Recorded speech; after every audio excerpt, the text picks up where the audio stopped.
उखीत खाग मतिहाथ सुदारुणन्तं धावन्तियो जनपथं गुलिमालमन्तं इद्धिभि संखतमनो जित्वा मुनीन्दो तं तेजसा भवतु ते जयमंगलानि। नमो बुद्धाय। उपासक बंधु, जय मंगल अष्टगाथा पारमिताओं के बलों को दर्शाने वाली, समझाने वाली गाथा है। समझाती है कि पारमिताओं का पूर्ण करना जीवन में कितना महत्वपूर्ण है, क्योंकि पारमिता बलि बलवर्धक है, पारमिताओं में बल है। तो पहली गाथा बाहु सहस्रभिनिमित सायुधंतम, इस गाथा में हमने दान पारमिता के बल को समझा।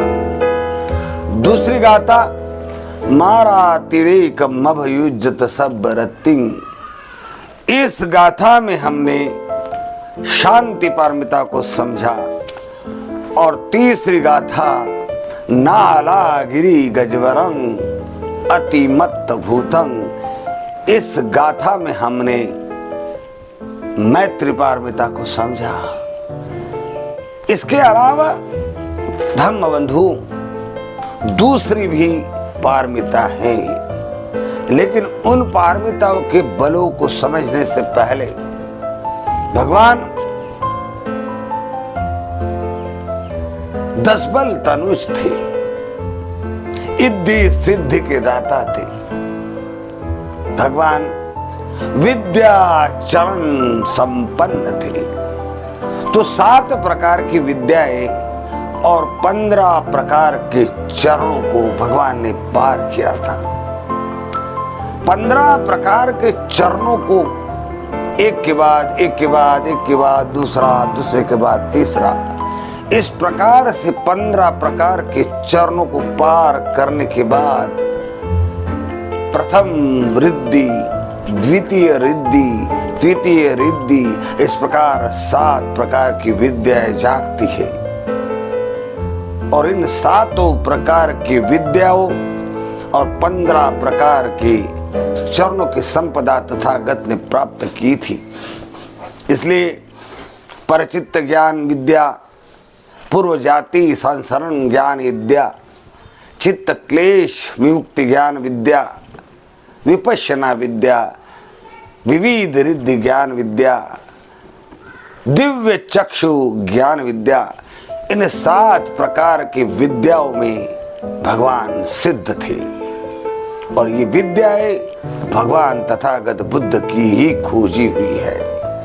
और इसलिए पूर्व जाति स्मरण ज्ञान विद्या, इसी विद्या के कारण भगवान ने अपने पूर्व जन्मों में क्या अच्छा किया, क्या उनसे बुरा हुआ, इसलिए अनेकों जन्मों को याद करते हुए क्या क्या पाप है, क्या क्या पुण्य है, पुण्य संपादन क्या किया तो क्या प्राप्त हुआ, पाप क्या हुआ तो क्या सजा पाई।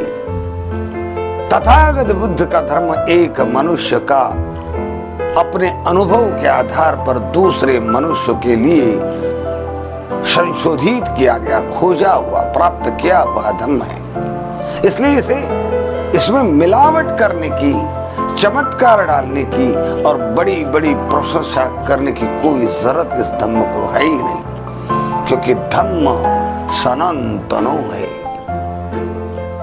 यथाभूत है, वास्तविकता पे आधारित है, सत्य को परखा हुआ है, जाना हुआ है। इसलिए सम्यक संबुद्ध कहते थे तथागत तथ्य को वैसे के वैसे जानने वाला, जो है वैसा कहने वाला, जो है वैसा चलने वाला तथागत कहा गया।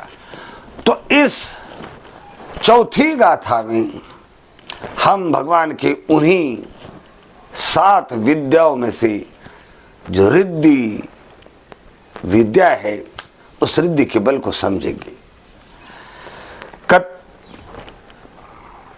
उखित खग मति हथ सुदारुणंतं धावन्तियो जनपथं गुलिमाल मंतं भी संखत मनो जित्वा मुनीन्दु तं तेजसा भवतु ते जय मंगलानि। यहाँ पर अहिंसक जो बाद में हिंसक बना और अंगुलीमाल के नाम से प्रसिद्ध हुआ। आपने अंगुलीमाला की कहानी सुनी होगी।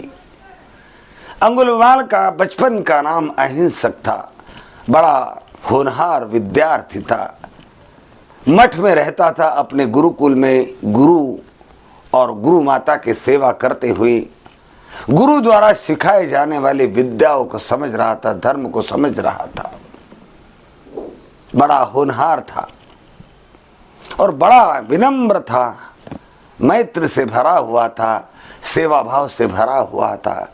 तो अपने गुरुवर्य की और अपने गुरु माता की सेवा करता था, इसलिए गुरु का भी प्रेम मिलता था, गुरु माता का भी बड़ा लाडला था, दुलारा था। यही बात उसके समकक्ष, उसके साथीदार विद्यार्थियों को पसंद नहीं थी।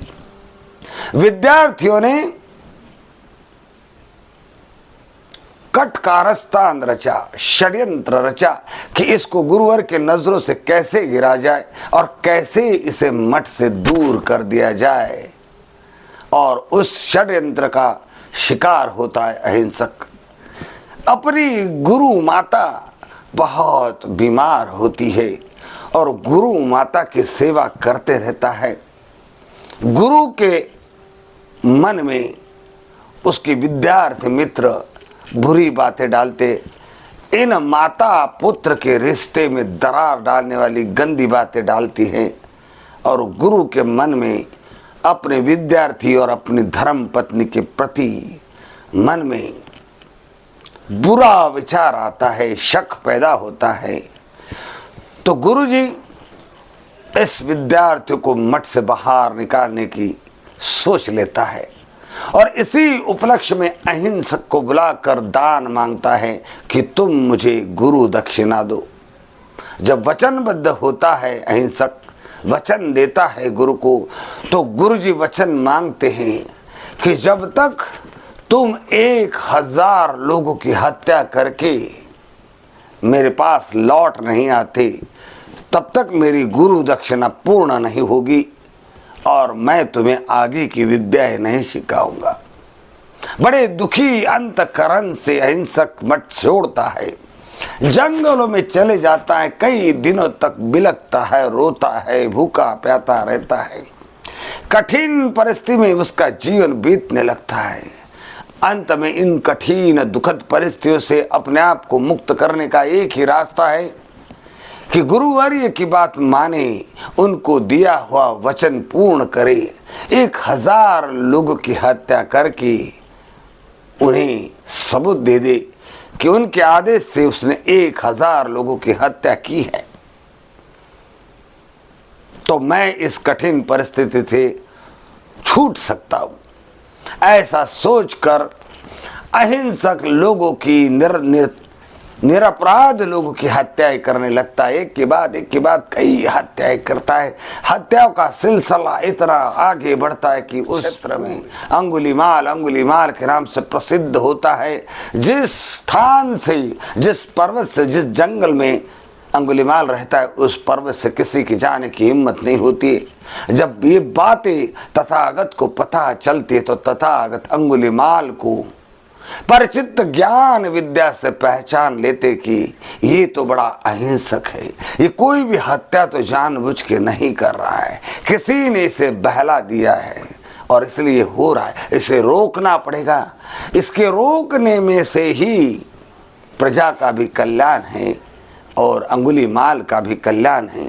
सोचकर भगवान अंगुलीमाल आज जिस जंगल में होता है उस जंगल की ओर चलते हैं।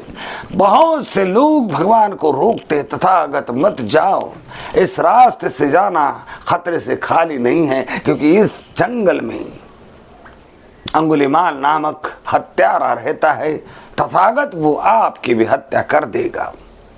लेकिन भगवान तो मृत्यु भय से मुक्त थे। भगवान चलते ही जाते अंत में अंगुलीमाल और भगवान की मुलाकात होती है, वार्तालाप होता है। अंत में तथागत अंगुलीमाल से कहते हैं कि हे अंगुलीमाल, अब भी तुझ में धर्म है, तुम्हारे अंदर जो धर्म है अब भी तुम जगा सकते हो, और अब भी इस पाप मार्ग को छोड़कर पुण्य के मार्ग को अपना कर धम्म मार्ग पर चलकर अपने आप को भव संसार से मुक्त कर सकते हो। भगवान की इन्हीं अमृत वाणी को सुनकर, भगवान से पूर्णतया वार्तालाप कर कर, भगवान की अमृत वाणी जैसे जैसे अहिंसक के मन में जाती है, अंगुलीमाल के मन में जाती है, अंगुलीमाल धीरे धीरे अहिंसक के पूर्व रूप में आने लगता है और भगवान के शरण ग्रहण करता है और भिक्षु बनता है। और भिक्षु बनकर वही अंगुलीमाल अरहंत अवस्था पाकर भगवान का लाडला भिक्षु बनता है। और वही अंगुलीमाल दुनिया ने जिसे ठुकराया था, जिन लोगों की वो हत्या करता है, उन्हीं को धर्म मार्ग प्रशस्त करता है। और ये भगवान इंदी भी संखत मनो जितवा मुनिंदु तंग तेजसा भवतु ते जय मंगलानि। भगवान ने जो रिद्धि सिद्धियां प्राप्त की थी, उस रिद्धियों के बल से ही हिंसक बने हुए अहिंसक के मन में धम्म का प्रकाश फैलाते हैं। पत्थर बने हुए मन को पिघलाकर मोम बना देते हैं। और यही तो रिद्धि सिद्धियों का बल है। इस रिद्धि सिद्धि के बल से भगवान अंगुलीमाल को अहिंसक के रूप में वापस ले आते हैं। और इस सच्चाई से तुम्हारा तंग तेजसा भवतु ते जय मंगलानि। और इन सत्य वचन से तुम्हारा जय मंगल हो। इसी के साथ ये चौथी गाथा की कथा आपको सुनाते हुए समाप्त करता हूँ। आप इस एपिसोड को पूर्ण देखें, शांति से देखें, अपने मित्र रिश्तेदारों को फॉरवर्ड करें, लाइक करें, कमेंट करें। नमो बुद्धाय।